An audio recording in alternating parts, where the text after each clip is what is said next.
Tara na at magulay naman tayo ng langka. Ayan na, at nagisa na ako ng sibuyas at bawang para dyan natin ilagay yung ating panahog. Para mawala-wala yung lansa ng ating panahog. Igisa muna natin yung sibuyas at bawang. Yan, ilagay ko na ang ating hipon na sahog ng aking langka. Igisa muna natin dyan at lagyan natin ng mga pampalasa.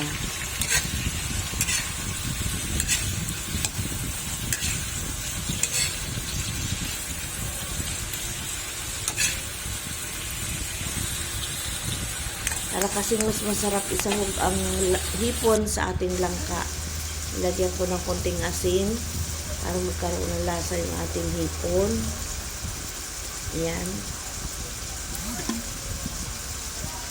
Ayan natin maluto yung ating hipon sa pagkagisa. Naglagay din ako ng konting bitchin para din mas malasa ang ating gulay. Ang bitchin ay hindi nawawala sa ating mga Pinoy dahil iyan ay ating nakasanayan ha. Hindi pwedeng walang bitchin.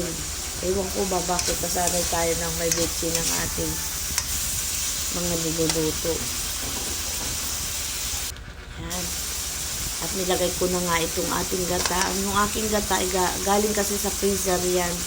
Pre-freezer ko yan dahil ay para hindi mapanis. Yan, natin matunaw dyan yung ating gata. Saka ko ilalagay yung pinalambot ko ng langka.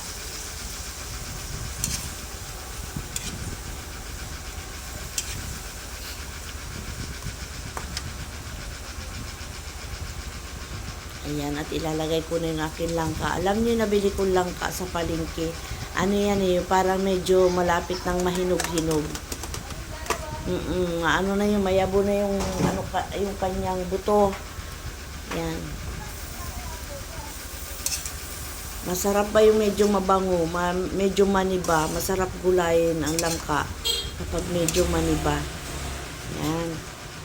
Yan natin kumulo dyan at tuluyan ng matunaw yung aking gata. Yung gata dyan ay buo pa.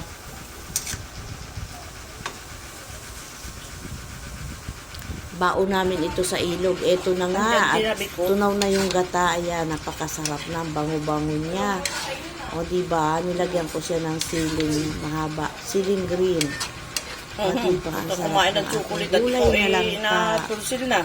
Yummy langka.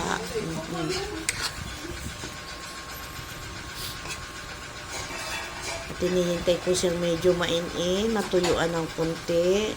Tsaka natin siya ihahain. Ito na, pwede na natin ahunin. Thank you for watching.